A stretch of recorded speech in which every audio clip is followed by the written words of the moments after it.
The scratch of silk against my skin was a constant, unwelcome whisper. Each rustle of my impossibly white gown felt like a judgment, a silent countdown to the moment my life would splinter into 1,000 pieces.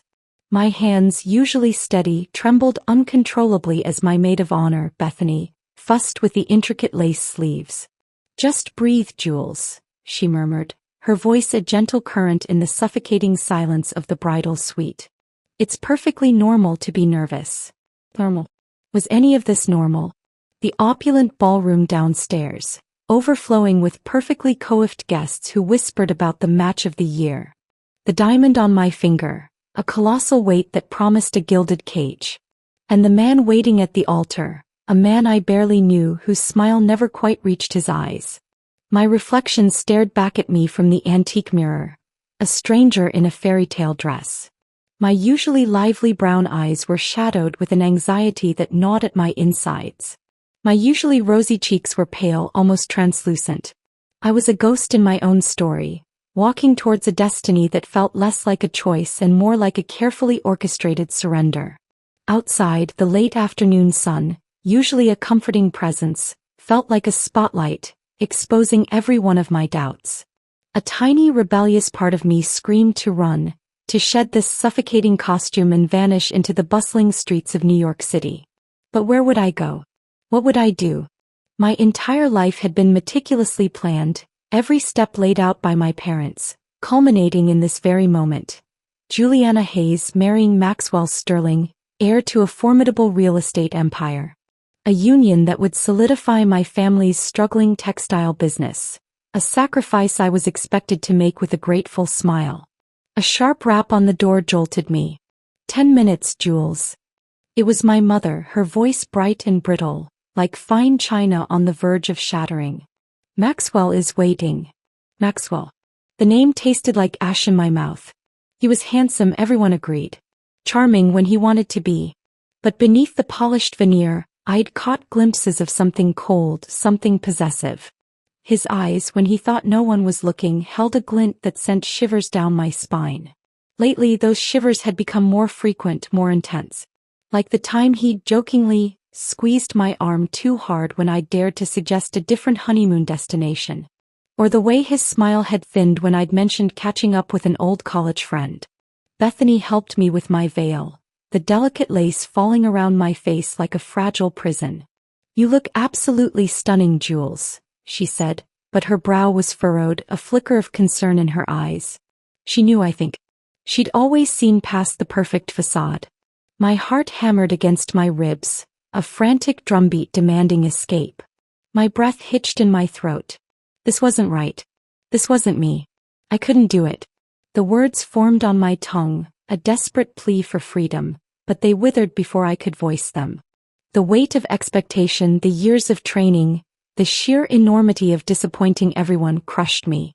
As I took a trembling step towards the door, a sudden, inexplicable scent hit me. It wasn't the heady perfume of the lilies in the room, nor the faint aroma of expensive champagne wafting up from downstairs. This was something wilder, deeper. Earth, rain, and something else. Something inherently male but not in a cologne-infused way. It was raw, primal, and utterly captivating. It sliced through my anxiety, momentarily replacing it with a strange, compelling curiosity. But before I could dwell on it, the door opened and my father, his face beaming with a pride that felt undeserved, held out his arm. "Ready, my darling?" I took his arm, my legs feeling like lead, my mind screaming. Every fiber of my being recoiled. This was it. The walk. The vows. The irreversible step into a life that felt like a carefully constructed lie. The grand doors to the ballroom swung open, revealing a sea of smiling faces, all turned towards me. The music swelled, a majestic, triumphant tune that felt grotesquely out of place. The aisle stretched endlessly before me, a path to my undoing. Then I saw him. Maxwell, standing tall and confident at the altar, his smile wide, almost predatory. Beside him, Father Michael, his kind eyes belying the solemnity of the occasion. And just beyond them, at the very back of the room, standing out like a lone wolf among a flock of sheep, was a man I'd never seen before. He was broad-shouldered, impossibly tall, with dark, untamed hair that brushed his collar. His eyes, even from this distance, were piercing, a striking shade of amber that seemed to cut through the glittering crowd and fix directly on me. A shiver, completely different from the ones Maxwell provoked, ran down my spine. This was not fear but something akin to recognition, a sudden jolt that rattled my very core. He wore a dark fitted suit that somehow managed to look both formal and utterly wild. There was an intensity about him, a raw power that made every other man in the room seem insignificant. He shouldn't have been there. He didn't belong in this meticulously crafted tableau. My breath caught in my throat. My father squeezed my arm gently, urging me forward. I tried to pull my gaze away from the stranger, to focus on Maxwell, on the path ahead. But I couldn't. Those amber eyes held me captive, their intensity growing with every agonizing step I took down the aisle. The music reached its crescendo. I was almost at the altar, just a few feet from Maxwell, whose smile now seemed to stretch too wide, too eager. My hand trembled in my father's. Suddenly, a booming voice, deep and resonant, ripped through the air, silencing the music, silencing the whispers, silencing everything. "Stop." Every head in the room snapped towards the back. My father stopped dead in his tracks, his eyes wide with shock. Maxwell's triumphant smile vanished, replaced by a scowl of pure fury. And then the stranger, the man with the amber eyes, strode purposefully down the aisle, his gaze never leaving mine. He moved with an effortless grace, a predator asserting his dominance. The scent I'd noticed in the bridal suite, that wild, earthy aroma, intensified, filling the opulent ballroom, a primal declaration. He reached the altar, standing directly between me and Maxwell, a formidable wall of muscle and unwavering intensity. He looked at Maxwell, his amber eyes narrowing, a silent challenge passing between them. Then he turned to me, his gaze softening, yet still holding that powerful recognition. "She's mine," he declared, his voice cutting through the stunned silence.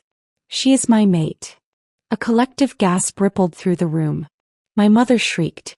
My father's grip on my arm tightened, then went slack. Maxwell's face contorted with rage, his carefully constructed composure shattering. My heart, which had been beating a frantic rhythm of fear, now pulsed with a strange, exhilarating mix of terror and something else. Something wild and free. The world tilted on its axis. My carefully planned, meticulously miserable life had just been ripped to shreds. And for the first time in a very long time I felt like I could finally breathe. Chapter 1. My mind reeled. Mate. The word hit me with the force of a physical blow, a concept from the fairy tales and old folk stories my grandmother had told me, tales of magic and ancient bonds that had no place in the heart of New York City. The elegant ballroom, with its glittering chandeliers and silent, gaping guests, suddenly felt less like a wedding venue and more like an arena. All eyes were on me, on him. And on Maxwell, whose face was a mask of pure, unadulterated fury. He was the first to move, a low growl rumbling in his chest. "Who the hell are you?" he snarled, taking a threatening step towards the man who stood between us. "Get out of here before I have you thrown out." The stranger didn't flinch.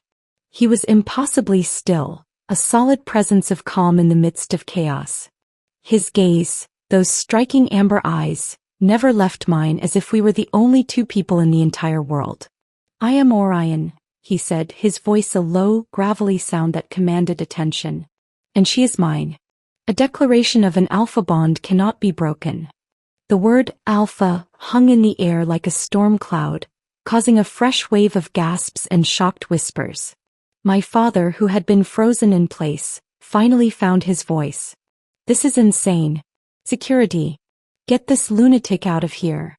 But before the security guards, who had been a discreet, professional presence up until this point, could react, a subtle shift occurred.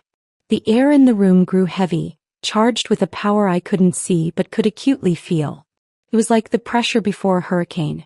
The guards hesitated, their faces pale, their gazes darting nervously between Maxwell and Orion. Orion simply stood his ground, a smirk playing on his lips. "I suggest you don't," he said, his voice dangerously quiet. "This is a matter of blood, not law." Maxwell's face was beet red. A matter of blood? What, are you some kind of savage? This is my wedding. You've ruined everything.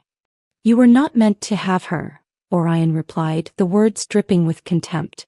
And if you had, it would have ruined her. My head was spinning. I tried to make sense of the chaos. Orion was clearly not a part of this world. His power, his scent, the way he moved, it was all too raw, too real. And the way he had just walked in and claimed me, it was madness. And yet, amidst the terror, there was a strange, undeniable hum of truth. His words, his scent, his very presence, all felt more authentic than anything I'd experienced in this meticulously planned, suffocatingly fake life. My father, ever the businessman, stepped forward, his face a mask of furious calm. Sir, I don't know who you are, but you will leave this instant. This is a private family matter. Orion finally shifted his gaze from me to my father, his eyes cold. This is a matter of her well-being. And you, Mr. Hayes, have failed her. You were going to hand her over to a monster. Maxwell's temper finally snapped. He lunged at Orion, a guttural roar escaping his lips. But Orion was faster. With a speed that was inhuman, he sidestepped Maxwell's clumsy attack, his hand shooting out to catch Maxwell's wrist in a grip of iron. A sharp, audible crack echoed through the silent ballroom. Maxwell cried out in pain, clutching his now useless hand, his face a mix of shock and agony. The guest shrieked. A woman fainted. The perfect fairy tale wedding had officially devolved into a scene of utter public scandal. My mother began to sob, her hands flying to her face. My entire life, the reputation my parents had so desperately tried to build, was being demolished right before my eyes. Orion released Maxwell, his expression unchanged, as if breaking a man's wrist was as mundane as shaking a hand. He turned back to me, his amber eyes searing, demanding. He didn't ask. He didn't offer. He simply stated, "Come with me, Juliana." The words were a command, not a question. And yet they felt more like a lifeline than anything else I'd ever been offered. A choice, a real, terrifying, exhilarating choice. I looked at the crumpled figure of Maxwell, his face a twisted mask of impotent rage. I looked at my parents, their perfect lives unraveling. And then I looked at Orion, this beautiful, dangerous, wild stranger who had just claimed me in front of everyone I knew. A voice, small and timid, spoke from my deepest gut. The same voice that had screamed at me to run, to flee this farce. It was no longer a scream. It was a whisper of hope. I took a step forward. The rustle of my dress was deafening. One step and then another, my satin shoes gliding over the polished marble, past the discarded bouquets and stunned faces. I walked toward him, towards the wildness, towards the unknown. I was a runaway bride, a public disgrace. But for the first time, the trembling in my hands was not from fear, but from the electric current that coursed through my veins, a thrill I had never known. He held out a hand to me. His fingers were long and strong, his palms scarred and calloused. I placed my own trembling hand in his. A jolt like a lightning strike went through me. It was a searing heat that started in my palm and raced up my arm, a rush of energy that made me gasp. He held my hand, and for that moment, every single person in that room ceased to exist. All I saw were those amber eyes. All I felt was that bond. He didn't pull me, he didn't drag me. He simply wrapped his strong fingers around mine and started walking, leading me out of the ballroom. I followed, a ghost finally finding her anchor. The hushed whispers followed us, a symphony of condemnation, but they were a distant sound. My world was now defined by the large man beside me, his scent of earth and rain and the fierce, protective heat of his hand in mine. When we reached the back of the room, he didn't stop. He pushed open a discreet side door and led me into a service hallway, away from the prying eyes of the guests. My father's frantic shouts followed us, growing fainter with every step. He didn't say anything until we were outside in the crisp evening air, standing next to a sleek, dark SUV. "Get in," he said, his voice soft, almost gentle. I did, my movements clumsy with shock. He went to the driver's side and climbed in, the car silent for a long moment as he started the engine. I looked at him, truly looked at him in the dim light of the dashboard.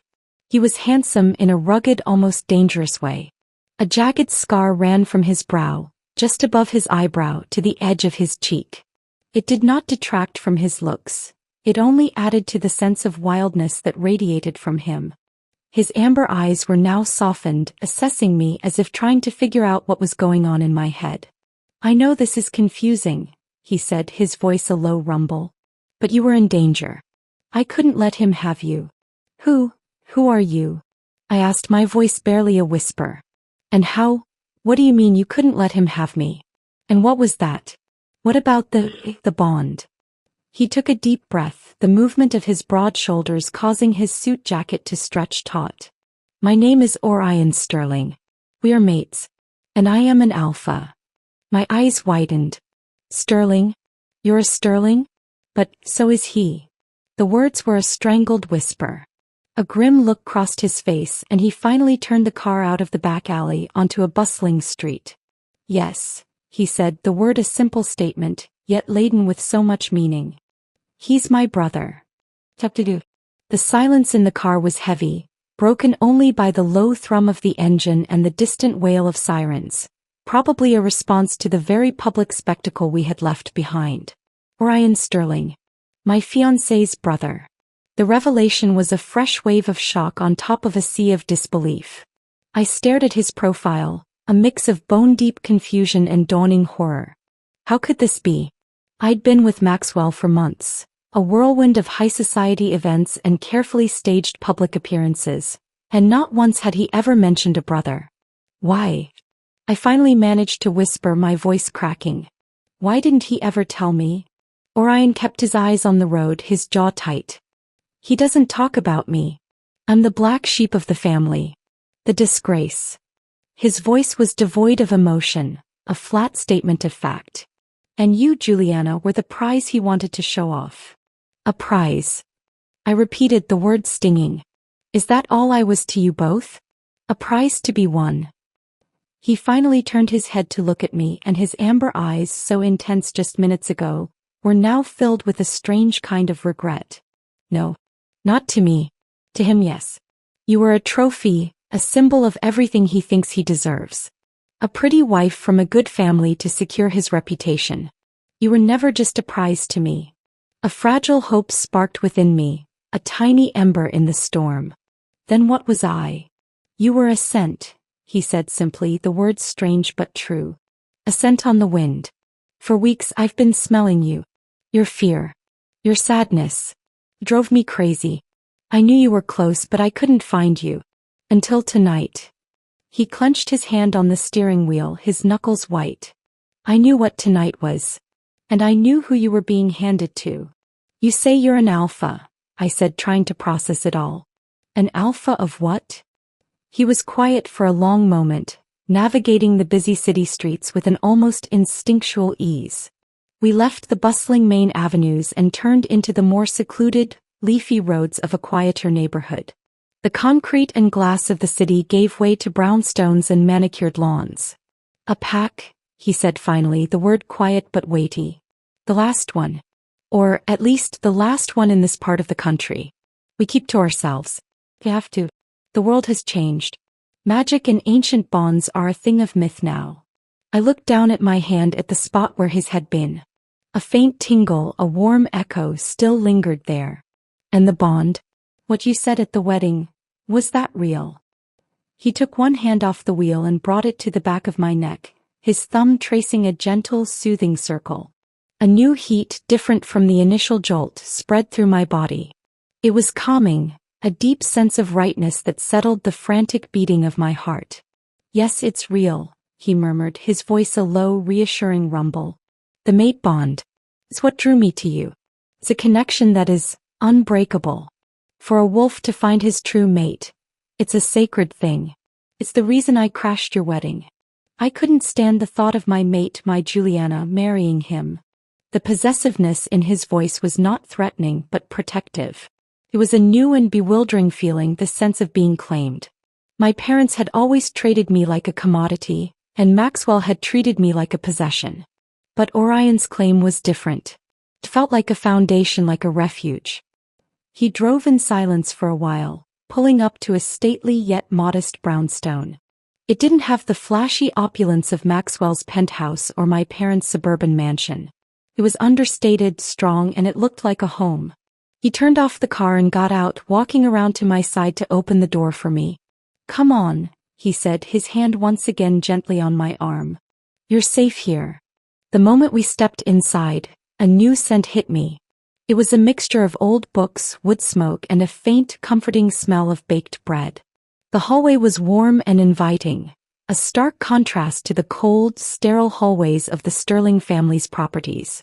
A large, fluffy dog, a golden retriever with kind eyes, trotted up to us, wagging its tail furiously. "Hey boy," Orion said, kneeling down to scratch the dog behind the ears. The dog nuzzled his hand, then turned its attention to me, sniffing my dress with an inquisitive curiosity. "This is Jasper," Orion said. "He's a good boy. He's our alarm system." He led me into the living room, where a fire crackled in the hearth, casting a warm golden glow on the walls lined with books. A large, worn leather sofa faced the fireplace, and for the first time since I'd woken up this morning, I felt a sense of calm. "Sit down," he said, his voice now gentle. "I'll get you a glass of water. Or something stronger if you prefer."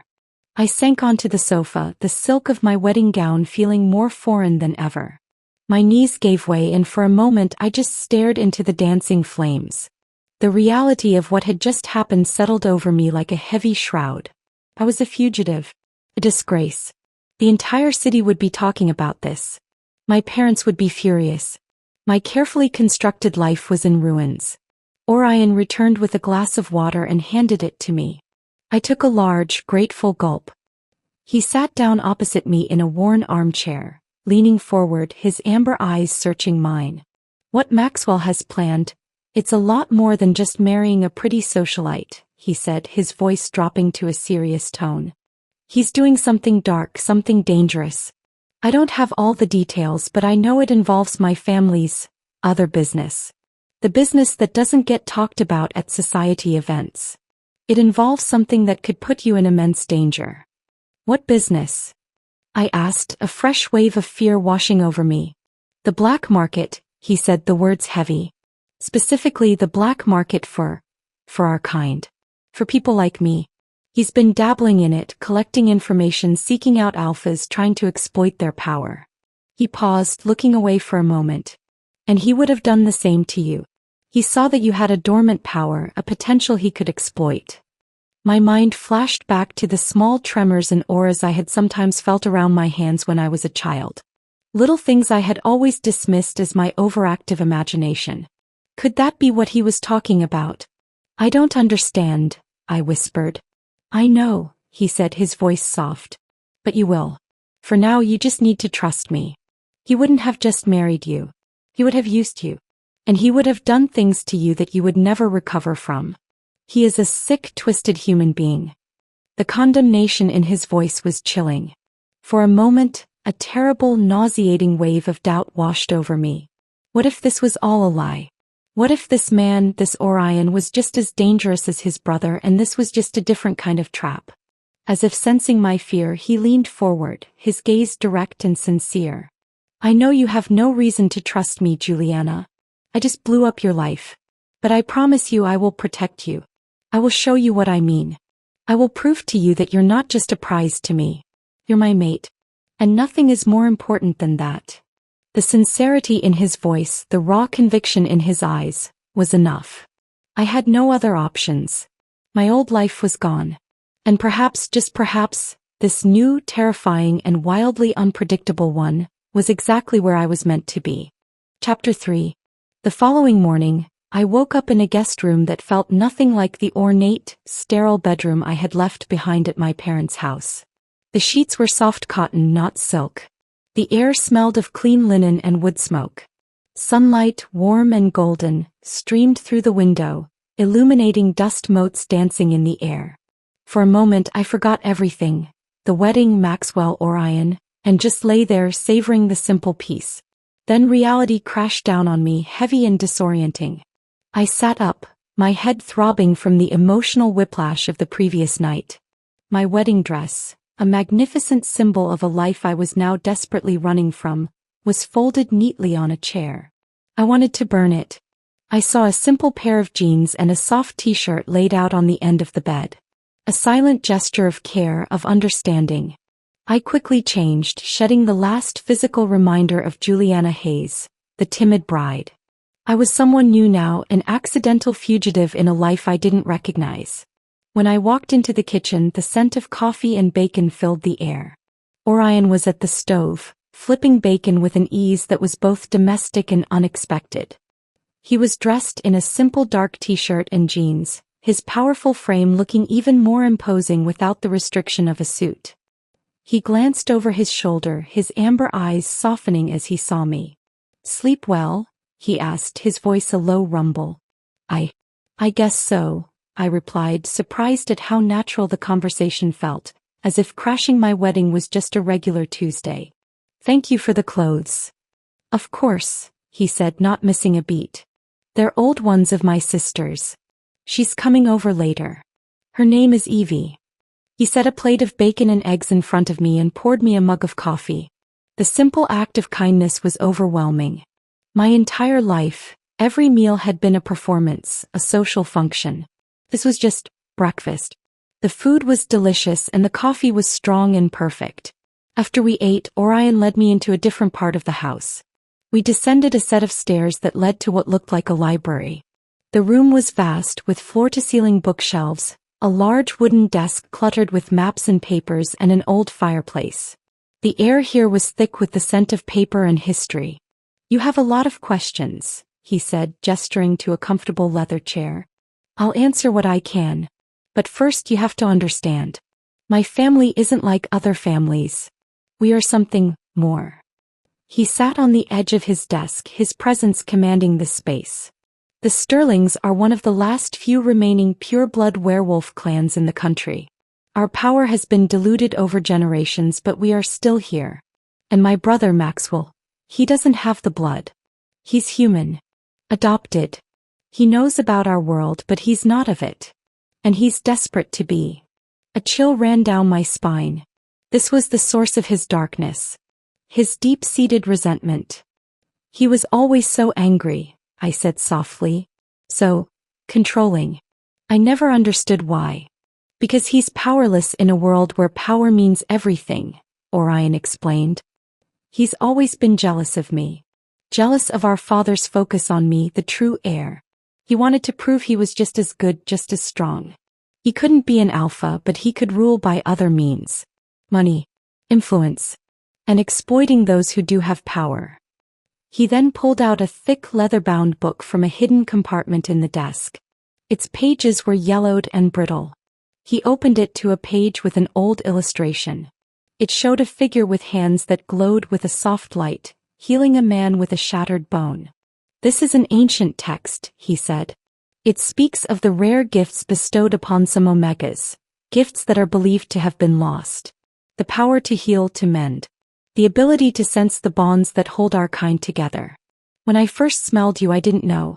I just knew you were my mate. But after you healed that boy's leg at the wedding and I saw that light in your hands, I knew. He knew too. He just wanted to use your gift for his own gain, to force it out of you." I looked at my hands, my calloused palms, and saw them not as instruments of domesticity, but as a source of immense, untapped power. A power that Maxwell would have corrupted. "He's been working with an underground group," Orion continued, his voice low and serious. "They call themselves the Hunters. They track alphas, capture them, and sell their genetic material, their blood, to the highest bidder. Maxwell has been their biggest investor, using his real estate empire to launder their dirty money and find new targets. He was going to use your power to perfect their techniques, to make them unstoppable." The world spun. My stomach clenched. I had been so close to a life of unimaginable horror. My wedding dress, a symbol of a happily ever after, had been a sacrificial robe. "Why didn't you do something sooner?" I asked, a mix of gratitude and frustration in my voice. I was trying to find proof, to expose him. But his operation is so well hidden, so secret. He's always one step ahead of me. And then I felt your fear, your desperation. I knew he was going to marry you, and I knew I had to act. It was reckless. Could get me killed, but I had to save you. I had no choice. He stood up and walked to a window looking out at the serene, ordinary street. He won't stop. He'll be looking for you. For both of us. He knows you're with me now. He knows I'm the only one who could have done this. And he will use everything in his power to get you back, to get what he wants. I was no longer just a runaway bride. I was a target. A powerful, terrifying realization, but one that came with a strange sense of purpose. My life, which had always been so meticulously planned and controlled by others, was finally and terrifyingly my own. And for the first time I felt the truth of what Orion had said to me. I was not a prize to be won, but a person to be protected. And I was finally truly safe. Chapter 4. The world outside Orion's brownstone was now a battlefield, and I was at the center of it. The news reports, which I secretly checked on Orion's laptop while he was out on a call, were a dizzying mix of sensationalism and half-truths. The runaway heiress, Sterling scandal, the wedding crasher mystery. My face, smiling awkwardly in a wedding portrait, was plastered across every gossip site. My parents had released a statement claiming I'd had a nervous breakdown and had been kidnapped. Maxwell, ever the master of public relations, had painted himself as the heartbroken victim. It was all a carefully constructed lie, and only a select few knew the chilling truth. My days began to fall into a new rhythm, one defined by the quiet tension of waiting. Orion was constantly on alert, his powerful frame always coiled, listening for a sound I couldn't hear, his eyes scanning the streets with a fierce intensity. He taught me the basics of self-defense, his movements a blur of grace and power. He showed me how to hold a knife not as a weapon but as a last resort, a tool of survival. He was patient and firm, his touch always gentle, never threatening. "We have to be ready," he'd say, his voice a low rumble. "Maxwell won't give up. He's furious. And he's dangerous." My own powers, he explained, were latent, dormant. He told me they had to be awakened naturally, not forced. He taught me to meditate, to feel the energy within me, to listen to my own instincts. It was a slow, frustrating process. I, who had been raised to be a proper passive accessory, had to learn to listen to a wild, powerful part of myself I never knew existed. A few days into my new life, Orion introduced me to his sister, Evie. She was everything I wasn't. Fiery, sarcastic, and unburdened by the social niceties that had suffocated me my entire life. She was a journalist, a fiercely independent wolf who had made her own way in the human world. She took one look at me in my borrowed clothes and gave a grim, knowing nod. "So this is the infamous runaway bride," she said, her tone wry. "Looks like my brother finally found someone he's not going to chase off with his brooding." Despite her initial bluntness, Evie quickly became my confidant. She'd bring me takeout and we'd sit up for hours talking about everything and nothing. She validated my fears and my confusion, and she never once treated me like I was a victim. He treated me like a survivor. "Orion doesn't do things halfway," she told me one night. "If he says he's going to protect you, he means it. You're his mate, Jules. That's a sacred thing to our kind. He'll die for you." The thought was both terrifying and comforting. One evening, a week after the wedding, a storm rolled in, violent and heavy. Thunder rattled the windows and the wind howled like a living creature. Orion, who had been quiet and tense all day, was pacing. I watched him from the sofa, the firelight catching the worry in his amber eyes. "What is it?" I asked, my voice barely a whisper. "What's wrong?" He stopped pacing and looked at me, his gaze raw with concern. "I can feel him," he said, his voice low and strained. "Maxwell. He's close. And he's not alone." A knot of ice formed in my stomach. The sense of safety I had started to build crumbled. He was here. The monster I had almost married.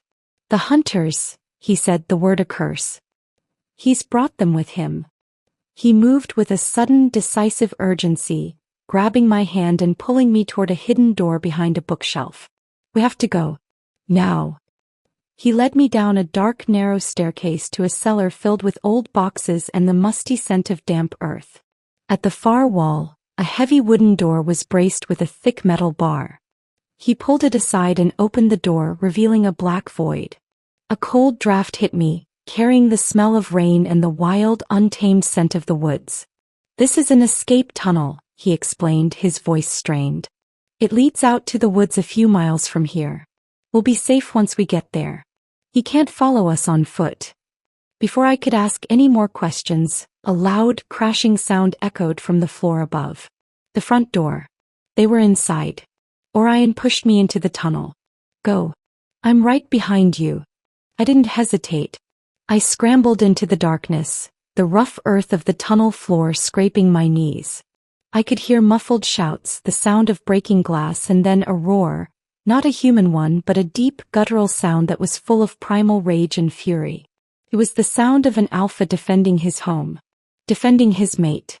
My heart hammered against my ribs, a frantic rhythm of terror and a new, powerful fear for him. I stumbled forward, the darkness absolute, the roar of the storm outside drowning out the sounds of the fight behind me. I had to keep going. I had to survive. For both of us. Chapter 5. The tunnel was a claustrophobic crawl through pitch-black, suffocating darkness. My lungs ached, my muscles burned, and the taste of dirt was on my tongue. Every thud from the fight above echoed in the narrow space, a terrifying symphony of destruction that fueled my panic.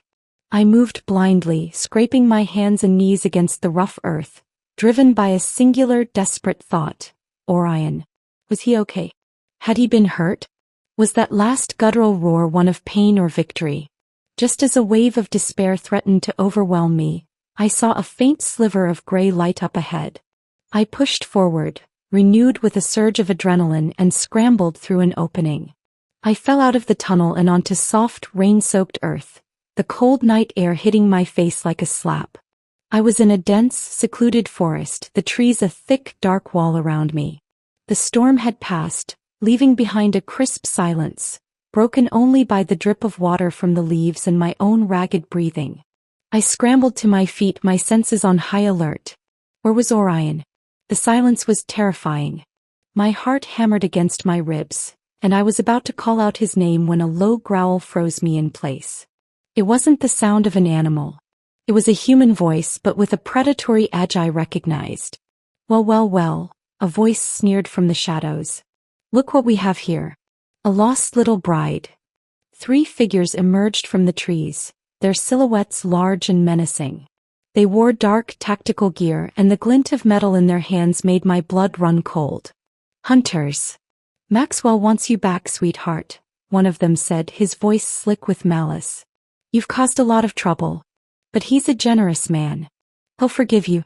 For a price." I backed away slowly, my mind racing. There was no way I could outrun them. Not on foot, in the dark, in an unfamiliar forest. My gaze darted around, searching for an escape route, but they had me surrounded. The air grew thick with a sense of dread. Suddenly, a new scent cut through the damp air, a familiar, primal aroma of earth and rain. My heart leaped with a frantic, desperate hope. Brian. A shadow detached itself from the deeper darkness of the trees. It was him, but not as I had seen him before. He was different now, his body coiled, his shoulders hunched, his movements more fluid and lethal than any human I had ever witnessed. His eyes, even in the dim light, glowed with an unnerving, feral intensity. He had a large, gushing wound on his upper arm, but he didn't even seem to notice. "Get away from her." Orion's voice was a low growl, more wolf than man. The hunters laughed. "Looks like we found the alpha too. 2 for 1. This is going to be a good payday." One of them lunged, a knife glinting in his hand. Orion moved with impossible speed, a blur of muscle and fury. A sickening crack echoed through the woods as he twisted the man's arm, sending the knife flying. Another hunter with an inhuman roar charged him. Orion met him head-on, his body a weapon, and the fight that ensued was a brutal, terrifying dance of power and violence. I watched, frozen in horror, as Orion fought like a wild animal, his movements precise and deadly. He was not just a man anymore. He was a force of nature. He was an alpha. He was my protector. But he was also wounded. The blood from his arm was a dark, spreading stain on his shirt, and as he dodged a blow, he winced in pain. The other hunter, seeing his weakness, took a chance. He grabbed me from behind, a heavy arm wrapping around my throat, a knife blade pressed against my skin. "Stop!" the hunter yelled. "Or we gut her. Your precious mate. Is she worth it, Alpha?" Orion froze. The feral intensity in his eyes wavered, replaced by a terrible raw agony. He looked at me, at the blade against my neck, and the fight drained out of him. He let out a low, defeated growl, his muscles slumping. "Let her go," he said, his voice now a desperate plea. The hunter behind me laughed, a sound of triumph. "Looks like we have the advantage after all." But in that moment, a new feeling surged through me. A heat, a light, a powerful energy I had only felt in fragments before. It started in my chest and radiated out to my hands, a blinding white light that felt both comforting and immense. The knife against my throat felt like an extension of the hunter's malevolent will, and a deep, fundamental part of me rose up to reject it. I placed my hands on the hunter's arm that was around my neck, and the light from my palms intensified, a blinding white-hot glow. A scream, loud and primal, ripped from the man's throat as he let go of me, clutching his arm, his face a mask of shock and agony. He stumbled backward, his arm now limp and useless. The hunter stared at me in stunned silence. Orion stared at me in stunned silence. The glowing light from my hands pulsed, a rhythmic beat of power. I was not a weak, timid bride anymore. I was a healer. I was an Omega with a gift. And I was not afraid. "Get out," I said, my voice steady, my gaze fixed on the men who had come to harm me. The sound of my own voice, so firm and full of power, was as shocking to me as it was to them. The hunters, their faces pale with a new kind of fear, looked at each other, then at Orion and then at me. They had come to find a helpless woman and a wounded Alpha. They had found something far, far more dangerous. They turned and fled into the darkness of the woods, disappearing without a sound. The light from my hands faded, leaving me trembling, my body buzzing with a wild, foreign energy. Orion rushed to me, his hands on my face, his amber eyes filled with a look of awe and pride. "Juliana," he breathed, his voice hoarse. "You did it. You healed his fear. You broke him. You're more powerful than I ever thought." I looked down at my hands, now just a normal pale color in the dim light. I didn't understand what had just happened. But I knew one thing. The timid bride was gone. The woman standing in her place was a survivor. And I had a long way to go, but I was finally on my own path with my own power, in a world that was both terrifying and utterly, exhilaratingly mine. Chapter 6. The exhilaration of the encounter in the woods gave way to the sobering reality of Orion's wound. The adrenaline that had fueled us both was fading, and his arm, which he had so bravely ignored during the fight, was now a deep, angry purple. He was breathing heavily, his face pale beneath the mud and grime. "We need to get you inside," I said, my voice steady despite the tremor in my hands. The power I had just tapped into was gone, leaving me feeling drained and weak. I helped him walk, my hand at the small of his back, guiding him towards a small, dilapidated cabin I could just make out in the gloom. It was a rustic, lonely place, a world away from the manicured lawns of his brownstone. "This is one of our old safe houses," he explained, his voice strained. "We used to use it for training. It's not much, but it's secure." Inside, the cabin was simple but functional. There was a single room with a small fireplace, a cot and a table. He sank onto the cot with a groan, his face contorting in pain. "I need to clean this," I said, my voice all business. "Where's a first aid kit?" "There's an old one under the sink," he managed, his jaw clenched. I found a dusty, well-worn kit and brought it to him. I was no medic, but I had a basic understanding of first aid. As I cleaned the wound, he winced, his breath hissing through his teeth. The skin was torn and the muscle was badly bruised. He had been fighting for me, and he had been willing to get hurt for me. The weight of that knowledge was both humbling and terrifying. My hands, which had been so powerful just moments ago, felt useless. I couldn't heal him. I didn't know how to access that power again. Frustration and fear welled up inside me. Orion must have sensed my distress. He reached out and grasped my hand with his good one, his grip firm. "Don't worry," he said, his voice a low, reassuring rumble. "It's a process. Your power is new. It'll come back." I swallowed hard, finishing the bandaging.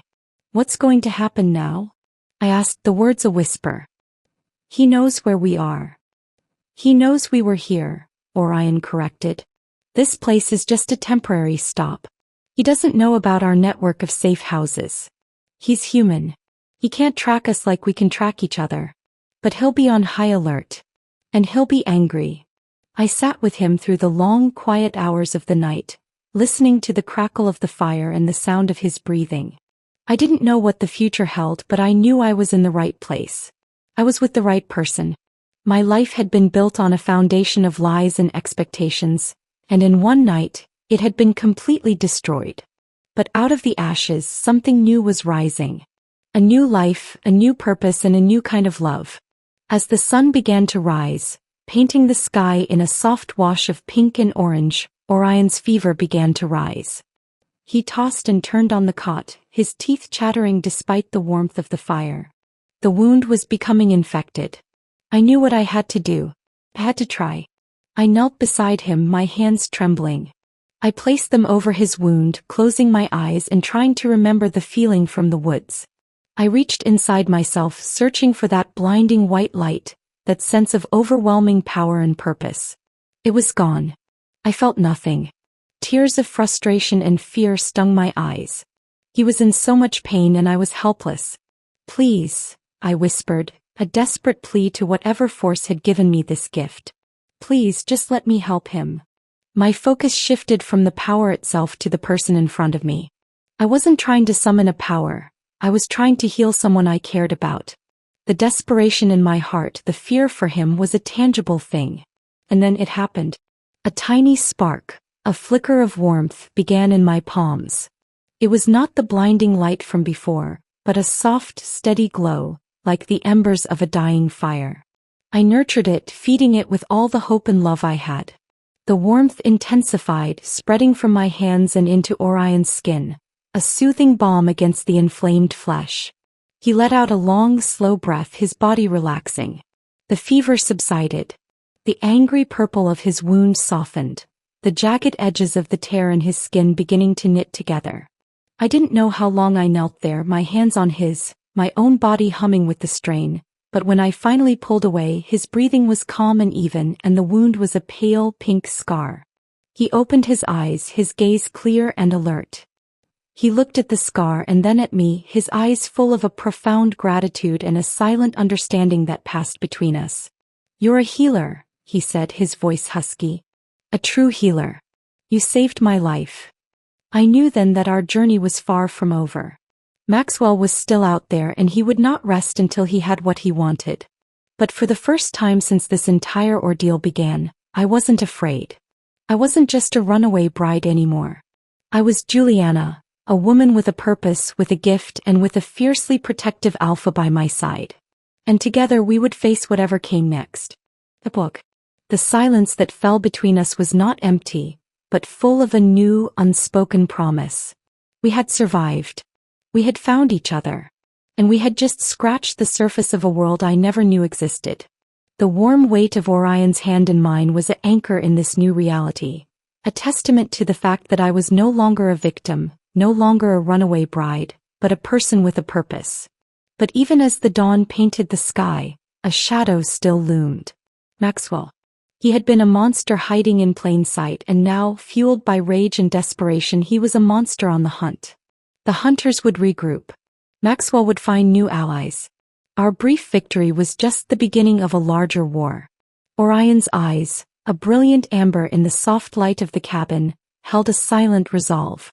This is not over, Juliana, he said, his voice a low rumble. This was just the first move. Now we have to fight back. And I knew in that moment that I was ready. Ready to face the monsters, ready to embrace the power within me, and ready to walk a path I could never have imagined. The runaway bride was gone. The alpha's mate had arrived. Thank you for joining us on this thrilling journey. The story of Juliana and Orion is just beginning. What secrets does Maxwell hold? What is the true extent of Juliana's healing powers? And will the mate bond between them be enough to face the dangers to come? Don't miss out on what happens next. Click the link in the description to subscribe to our channel and get ready for part 2.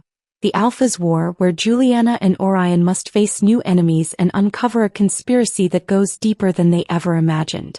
Leave a comment below with your predictions for part 2. What do you think Maxwell's next move will be? We can't wait to hear from you.